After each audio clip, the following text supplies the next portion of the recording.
Nama saya Robi Almazibi, bisa panggil Robi. Saya mahasiswa salah satu universitas perguruan tinggi swasta di Pasuruan tepatnya. Saya tidak akan menyebutkan universitas dari mana saya. Saya mahasiswa aktif di organisasi, beberapa organisasi yang tidak bisa saya sebutkan satu persatu organisasi yang saya ikuti. Saya juga ikut BEM, dan itu saja.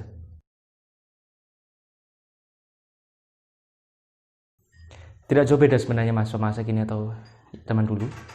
Sebenarnya mahasiswa itu akan terus berkembang dari tahun ke tahun. Konsep pergerakan akan tetap ada, tetapi teknisnya akan berkembang. Nilai-nilainya akan tetap terjaga.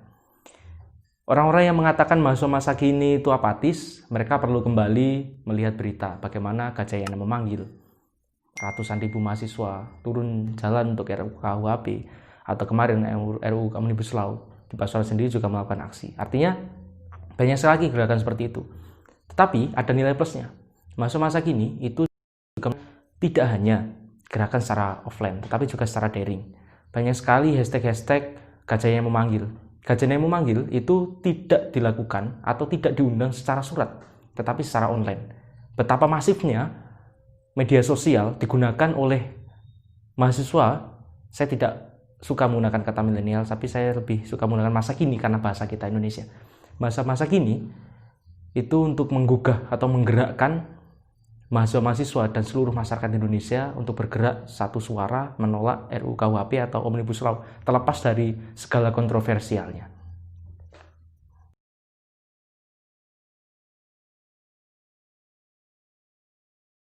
Sebenarnya kita harus membedakan antara nilai dan poin. Poin itu adalah IPK, tataran peringkat dan lain sebagainya. Tetapi nilai, value itu adalah apa yang substansi dalam setiap pergerakan dan keilmuan mahasiswa. Banyak dari kita mengatakan mahasiswa itu harus berprestasi. Saya tidak pernah menolak konsep IPK atau dan lain sebagainya seperti aktivis pada umumnya. Bagi saya, IPK juga penting untuk mengevaluasi bagaimana kemampuan kita belajar. Tetapi itu tidak menjadi patokan mutlak bagaimana seorang itu cerdas atau tidak. Itu akan menjadi kelas-kelas yang telah digunakan secara bertahun-tahun yang sudah saat ini bagi saya tidak relevan. Bagaimana kemampuan manusia, kemampuan mahasiswa diukur melalui nilai-nilai atau kelas-kelas dari IPK itu, yang kebanyakan itu adalah sesuai subjektivitas dosen. Bagaimana jika mahasiswa seperti saya yang sering menolak atau membantah dosen? Bagaimana mahasiswa yang lain yang ada kasus di Sumatera, mahasiswa dikeluarkan, 25 mahasiswa dikeluarkan. Itu karena mereka menolak kebijakan-kebijakan kampus. Jika kita hanya berpatok pada IPK, sedangkan IPK itu subjektivitas dosen, tidak usah bullshit kalau mengatakan IPK itu objektif, ada penilaiannya. Toh yang menilai akhir-akhirnya juga dosen. Artinya, bagi saya nilai itu penting untuk mengevaluasi kita. Untuk kita mengejar prestasi, kita harus punya ambisi. Tetapi IPK bukanlah salah satu-satunya ukuran mutlak bagi kecerdasan dan kemampuan mahasiswa.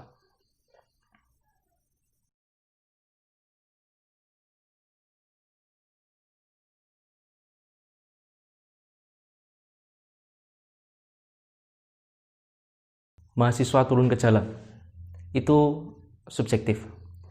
Perlu itu adalah ukuran bagi individu. Tetapi bagi saya sendiri, apakah mahasiswa perlu turun ke jalan? Perlu, sangat-sangat perlu. Di mana demokrasi tidak hanya berjalan melalui bangku-bangku legislatif, tetapi juga bangku-bangku jalanan. McCloskey mengatakan dalam bukunya Miriam Budiarso yang dinukil oleh dia, bahwa tugas mahasiswa salah satunya adalah menjaga atau mengawasi kebijakan-kebijakan pemerintah yang untuk tetap dalam ring pemerintahan dan kebijakan yang telah dirumuskan di awal, yang juga harusnya pro rakyat. Tetapi saya tidak akan mengatakan harus, tetapi perlu. Mahasiswa bisa saja pergerakan berjuang tidak harus turun ke jalan. Banyak sekali jalan, apalagi di zaman digital ini. Bagaimana Bintang Emon menggerakkan tentang kasus Novel Baswedan melalui digital. Bagaimana Dono waktu dulu juga melalui komedi. Banyak sekali media yang tidak hanya dimonopoli oleh satu konsepsi saja, yakni konsepsi turun ke jalan. Bagi saya tidak ada satu konsep yang benar-benar efektif, paling efektif dibanding konsep lain dalam hal berjuang untuk menegakkan keadilan. Semua konsep itu efektif, tetapi tidak ada yang paling efektif.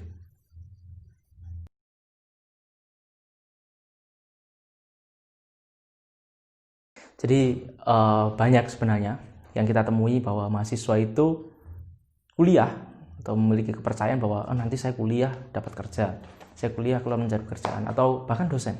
Banyak saya temui dosen mengatakan bahwa nanti kami bangga jika mahasiswa kami ikut pekerjaan atau nanti bekerja di mana. Saya tidak pernah menyalahkan bahwa kuliah itu nantinya untuk mendapatkan pekerjaan. Tapi pekerjaan itu bukanlah tujuan untuk kita kuliah. Bekerja itu wajib. Bekerja, kata Marx dalam bukunya Das Kapital mengatakan bahwa bekerja adalah salah satu bentuk eksistensi manusia, wujud dari kreativitas manusia dalam satu golongan sosiolog. Jadi artinya manusia itu untuk menjadi satu bagian dari suatu kelompok sosial, dia harus memberikan karyanya, dia harus menjual karyanya, yaitu bekerja. Maka pekerjaan itu seharusnya bukan menjadi tujuan, tetapi itu sudah fitrah, sudah alami yang harus dikerjakan oleh manusia.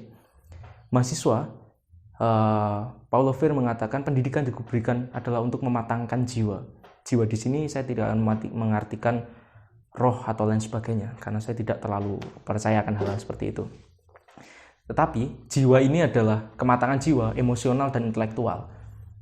Pekerjaan, atau maksud saya mahasiswa, kuliah itu untuk memberikan dia pemahaman, ilmu, pengetahuan di mana nantinya bisa mengasah intelektual dia, meluaskan cakrawala seperti katakan Kordjonaringrat, meluaskan cakrawala, mewariskan budaya, menjadi pewaris budaya yang telah ada.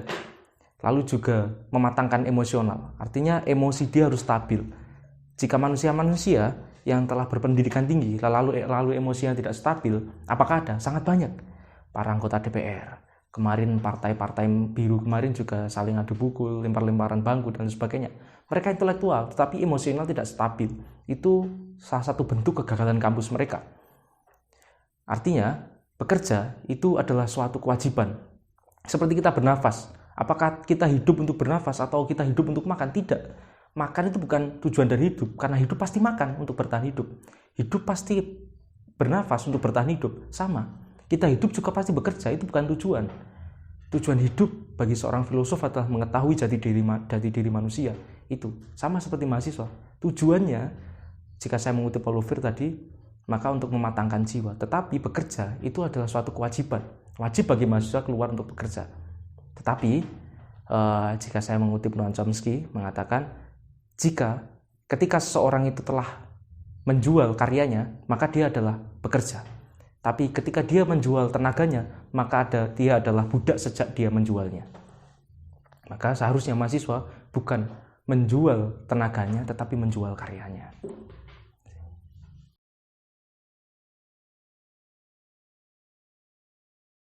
Pernah dan mengalami. Saya mengalami.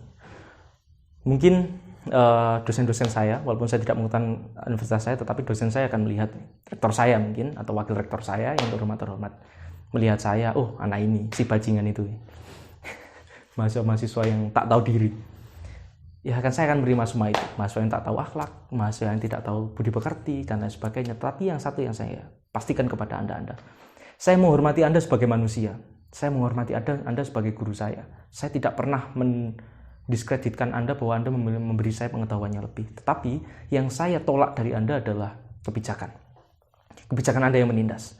Ketika di pandemi ini, krisis terjadi, 400 triliun US dollar, sekretaris atau bidang konsulat ekonomi di IMF mengatakan bahwa hingga tahun 2021, 2022, USA akan mengalami 400 triliun US dollar kerugiannya. Apalagi Indonesia yang mata uangnya lebih kecil. Berapa lagi? Sri Mulyani mengatakan dalam salah satu berita di Liputan 6 bahwa krisis kita saat ini hampir menyamai krisis 98. Tetapi lebih parah karena krisis 98 hanya berfokus pada Jakarta, kita hampir semua sektor kita krisis. Sekitar berapa triliunan, 40,7 triliun anggaran pemerintah telah digelontorkan. Ada Perpu nomor 1 tahun 2020 dalam mengalihkan APBN negara. Semuanya digunakan, kita semua saling bangun-membangun untuk mengetahui bahwa kita sama-sama krisis, kita sama-sama mengetahui bahwa kita tidak punya uang, jualan kita nggak laku, banyak orang yang krisis dalam hal ini, kesulitan ekonomi dan sebagainya, begitu juga wali mahasiswa. Tetapi dengan bajingannya, pihak kampus itu dengan ugal-ugalan mengatakan bahwa tidak ada kompensasi SPP. Bukan berarti saya tidak mampu, saya bisa mencari hutang, saya bisa bekerja, semuanya bisa mencari SPP. Saya ketahui bahwa beberapa kampus PTS itu SPP-nya rendah, tetapi bukan berarti hal itu menjadi dasar bagi untuk tidak memberikan kompensasi SPP. SPP yang tidak kompensasi. 1 bulan pertama, saya mengadakan polling dengan mahasiswa, dan hampir semua mahasiswa mengatakan kami butuh kompensasi, tidak direspon. 1 bulan kemudian, hampir 1 bulan kemudian, kami kirimi surat kembali tuntutan untuk transparansi dana. Tetap tidak direspon, akhirnya keluar keputusan dari pusat bahwa daerah 7, wilayah 7 termasuk Pasuruan, Malang dan sebagainya, itu PTS-nya harus memberikan kompensasi minimal 50%. Tetapi di poin terakhir sesuai dengan kemampuan kampus. Tapi sesuai dengan kemampuan kampus itu tidak menjadi alibi untuk tidak memberikan kompensasi, tetapi kompensasinya sesuai dengan kemampuan kampus. Harus ada kompensasi. Tapi ketika saya dipanggil, saya dikatakan bahwa itu keputusan para petinggi. Lalu apa? Kampus yang seharusnya, yang selalu digemborkan menjadi miniatur negara, tidak mencerminkan demokrasi sama sekali. Saya tidak heran akan ada banyak sekali oligarki kepartaian yang lulus dari kampus. Toh di kampusnya saja ada contoh seperti ini. Saya tidak menjamin jika saya keluar kampus lalu saya idealis. Tidak, saya tidak menjamin. Tetapi karena saat ini saya idealis, maka saya mengatakan bahwa itu salah. Harus ada kompensasi. Kita tahu kita sama-sama krisis. Kita tidak meminta gaji dosen dipotong, tidak. Kita meminta transparansi. Sejak Anda masuk kampus, maka Anda sudah rela untuk tidak menerima transparansi. Transparansi hanya pada pemimpin. Itu uang kami butuh tahu transparansinya kemana. Jika tidak mau transparansi, berikan kami potongan kompensasi. Kami tidak mengemis, tidak. Kami hanya mengatakan harus ada kompensasi. Harus ada transparansi. Mahasiswa dituntut belajar habis-habisan, tidak dihargai apapun itu. Tetapi kampus sendiri tidak memberikan fasilitas. Kami mencari fasilitas sendiri, kuota dan sebagainya. Kami yang meminta kompensasi tapi tidak diberikan. Alangkah menindasnya kampus ini. Dan bagaimana kampus ketika mengeluarkan mahasiswa yang kritis dan lain sebagainya karena menolak. Saya katakan kepada kampus bahwa ketika usul ditolak, maka hanya ada satu kata, yaitu lawan. Saya dan semua mahasiswa yang lain bukanlah siswa SD yang selalu menerima segala kebijakan kampus. Kami akan turun dan melawan segala tindak ketidakadilan sampai pada akar rumputnya. Terima kasih.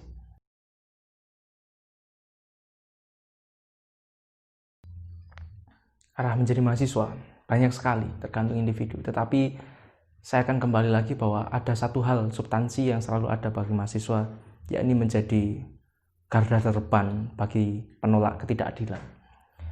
Mahasiswa harus menjadi tokoh yang selalu membantu masyarakat dimanapun dia berada, membantu rakyat dan selalu pro rakyat.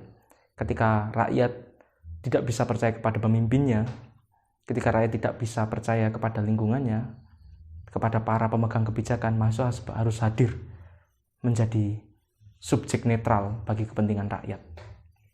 Apapun itu, menjadi pengusaha, menjadi tokoh politik, menjadi aktivis, menjadi apapun, dia harus menjadi pembela ketidakadilan atau penolak ketidakadilan terhadap rakyat.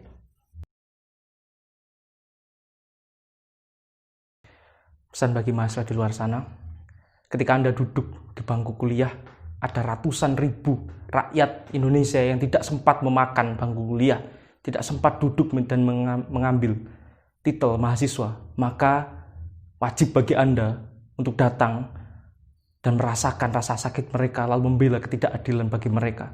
Mahasiswa harus menjadi garda terdepan bagi penolak ketidakadilan. Kita, Anda, dan juga saya berhenti berpikir bahwa idealis itu basi. Idealis itu bukan tentang siapa, tetapi tentang apa. Siapapun mahasiswa akan terus digantikan oleh mahasiswa yang baru.